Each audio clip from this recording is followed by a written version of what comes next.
रहिए मेरे साथ में लौटूंगी आपके पास। देखिए, कुणाल कामरा की एकनाथ शिंदे को लेकर की गई विवादित टिप्पणी के बाद जो सियासी बयानबाजी लगातार जारी है। एनसीपी अजीत गुट के नेता है अमोल मिटकरी, उनका बयान सामने आ गया है। एनसीपी अजीत गुट के नेता अमोल मिटकरी का बयान आया है। कुणाल कामरा पर भड़क गए हैं अमोल मिटकरी, कह रहे हैं अजीत पवार का नाम क्यों लिया, इसको लेकर चेतावनी दी जा रही है। अजीत पवार का नाम लिया तो शिवसेना जैसा रिएक्शन होगा, ये कह रहे हैं अमोल मिटकरी। सुनिए। कुणाल कामरा ने सोशल मीडिया पर पोस्ट करके सीधे तौर पे कहा, मैंने क्या कुछ नया कहा, मैंने तो वही कहा जो अजीत पवार ने कहा। उसने अपनी औकात देखकर बोलना चाहिए। अजीत दादा से उसकी तुलना नहीं हो सकती, खुद की तुलना वो जरा औकात देख के करे। वो स्टैंड अप कॉमेडियन नहीं है, वो स्टूपिड कॉमेडियन है। इस तरीके से बोलने के बाद अगर तू बचने के लिए आधार अजीत दादा का ले रहा होगा तो वो तेरी बुद्धि में कुछ तो भी फॉल्ट है। अजीत दादा से अपनी तुलना करके उसने अपनी औकात दिखा दी, और अगर वो इससे ज़्यादा बोलेगा तो शिवसेना की प्रतिक्रिया उन्होंने देखी, उसने देखी। राष्ट्रवादी कांग्रेस की प्रतिक्रिया इसके आगे की रहेगी। मतलब अब अजीत पवार का नाम लिया है तो अब राष्ट्रवादी कांग्रेस पार्टी शिवसेना स्टाइल में जवाब देगी, इस तरह हमारे स्टाइल में जवाब देने में आप डाउट मत पकड़ो।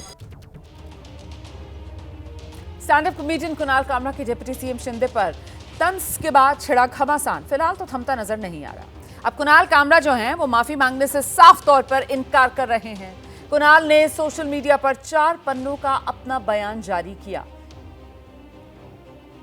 और उस जगह पर हुए हमले और तोड़फोड़ की जमकर निंदा की है जहां उनका शो रिकॉर्ड हुआ था। उन्होंने अपने बयान में जांच पे सहयोग की बात कही, लेकिन साफ कर दिया कि वो डरते नहीं हैं, माफी नहीं मांगेंगे।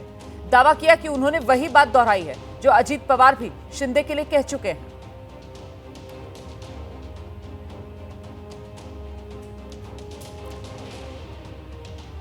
तो हमले को लेकर सवाल जो उठाए जा रहे थे, मनोरंजन स्थल केवल एक मंच है, सभी प्रकार के शो के लिए एक जगह है, हैबिटेट या कोई अन्य जगह, ये मेरी कॉमेडी के लिए जिम्मेदार नहीं है।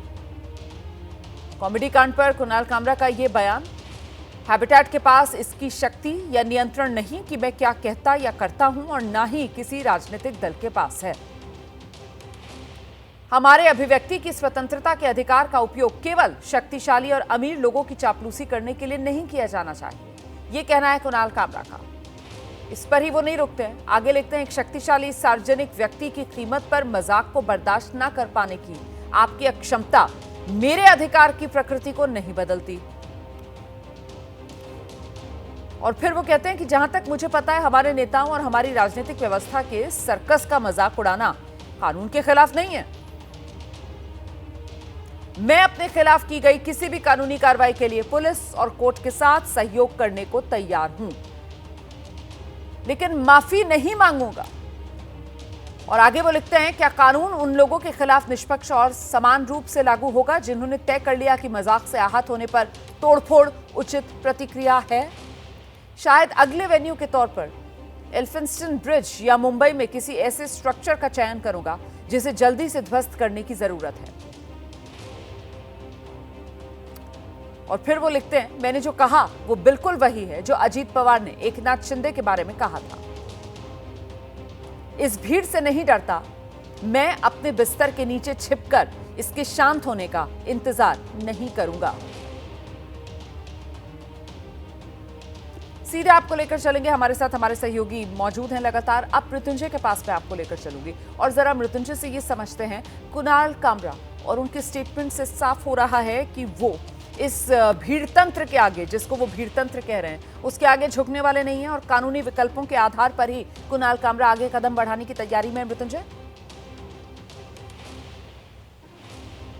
जी बिल्कुल रोमाना, कल ही कुणाल कामरा ने कई लोगों से बातचीत की, फ़ोन पर वो उपलब्ध हैं और मुंबई पुलिस से भी संपर्क हुआ था। मुंबई पुलिस को उन्होंने यही जवाब दिया कि उन्होंने बहुत होशो हवास में ये शो किया और जो भी शब्द कहे उस पर वो कायम है और अपने शब्द वापस नहीं लेंगे, ना ही वो माफ़ी मांगेंगे। मुंबई पुलिस ने उनको विकल्प दिया था कि क्या आप इस पर खेद जताकर माफ़ी मांगना चाहते हैं, जिस पर कुणाल कामरा ने कहा कि नहीं, मैंने कुछ गलत नहीं कहा है और मैं अपने वक्तव्य पर कायम हूँ और मैं माफ़ी नहीं मांगूंगा। अगर कोर्ट मुझे कहेगा माफ़ी मांगने के लिए तो फिर माफ़ी मांगने के लिए तैयार हूँ। तो कुल मिलाकर जो एक रुख नज़र आ रहा है, कुणाल कामरा संभवतः एक कानूनी प्रक्रिया की तरफ जाते हुए नजर आ रहे हैं। यानी हो सकता है कि वो कोर्ट का रुख करें और वहाँ से अपने लिए कोई राहत की राह तलाश करें। लेकिन कहीं ना कहीं ये मामला जल्दी ठंडा होता नजर नहीं आ रहा है। हमने देखा किस प्रकार के नेताओं की बयानबाजी है और हमने देखा किस प्रकार से कुणाल कामरा ने सोशल मीडिया पर अपना पक्ष रखा और ये भी कहा है कि अब वो एक ऐसा वेन्यू चुनेंगे जिसे गिराने की जरूरत है ताकि कल को वहाँ पर एक्शन हो तो वो ध्वस्त हो जाए। तो ये यानी तस्वीरें बताती हैं, जो बयान है वो बताते हैं कि ये मामला जल्दी ठंडा नहीं होगा। फिलहाल कुणाल कामरा को सम्मन जारी किया गया है, लेकिन वो मुंबई में नहीं है। उनको व्हाट्सएप पर सम्मन किया गया है और साथ ही साथ उनके पिताजी को, जो कि मुंबई के दादर इलाके में रहते हैं, उनको सम्मन दिया गया है। कुणाल कामरा मुंबई से बाहर है, दक्षिण भारत के एक शहर में है और अब देखना होगा कि क्या वो मुंबई आकर पुलिस के सामने अपना बयान दर्ज कराते हैं या फिर कोर्ट जाते हैं और कोर्ट से राहत लेते हैं।